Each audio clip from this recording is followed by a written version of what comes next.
Do you think ghosting's saving you or your organization time and resources? It may be quietly costing you far more than you realize. Let me give you 5 reasons why, and then some good news, a practical tip that you can use right away. Welcome. You're with Brad Cleveland, bringing vision and clarity to customer experience, customer service, and contact centers. Ghosting in a professional setting is when an organization or individual simply stops communicating. No closure, no yes, no, just silence. I'm not talking about spam or every unsolicited sales email that lands in your inbox. I'm talking about situations where someone has invested meaningful time with you and your organization. A job interview, a proposal, a customer inquiry, or an ongoing business conversation. It's not just about job applications. It happens with vendors, partners, prospects, even customers who have invested their time and effort to engage with you. I often speak with college groups and people early in their careers, and they get discouraged by ghosting. I mean, it can be very unsettling. And later career professionals making a change feel it too. When they're left hanging after interviews or proposals or outreach, it's not just frustrating, it sends a message about the character of your organization. A quick note, if you like this kind of content on customer experience, please hit subscribe wherever you're watching or listening. Now, I understand that organizations are busy. I've spent much of my career helping organizations improve service while handling increasing workloads. Some receive hundreds or even thousands of inquiries and job applications. Sometimes silence isn't intentional. It can be the result of clunky systems or unclear ownership or just overwhelmed teams. But here's the thing, silence is communication. It's just rarely the message you intend to send. Here are 5 reasons ghosting's simply bad business. First, it reflects on your brand. Many organizations have words like dignity and respect and integrity on their walls, and those are wonderful values, but they have to apply to everyone, not just customers or current employees. You can't be selective like that.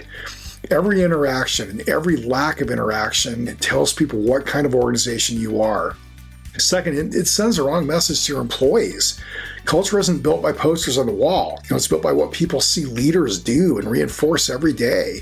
If your employees see applicants, suppliers, or business partners simply getting ignored, what message does that send to them? That it's okay to do the same? That responsiveness and common courtesy really aren't that important? That's probably not the culture you're trying to build.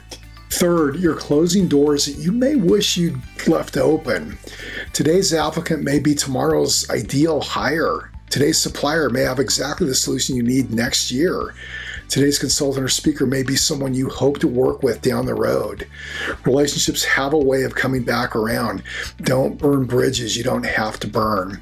Fourth, ghosting creates reputational risk. People talk, and now there are even websites where job candidates can anonymously report organizations that disappear after interviews. Whether you agree with those sites or not, the point is simple. People remember how you treated them, and increasingly they share those stories publicly. And fifth, it erodes trust and often creates more work, ironically. Trust is built when people know what to expect. Ghosting replaces clarity with uncertainty, and uncertainty erodes trust. And ironically, ghosting rarely makes work disappear. It often creates more of it. People follow up, they call, they'll email, hey, what happened? Sometimes the quickest response is also the most efficient one. Finally, I believe ghosting says something bigger. Organizations invest millions trying to improve customer experience and employee engagement, but responsiveness is one of the most basic demonstrations of respect. If we struggle with something that fundamental, what does it say about the rest of the experience? If responsiveness breaks down at the edges, it's often breaking down at the core as well. So are you really saving time and resources by ghosting, or are you quietly paying a much higher price in brand damage, culture, talent, reputation, and risk?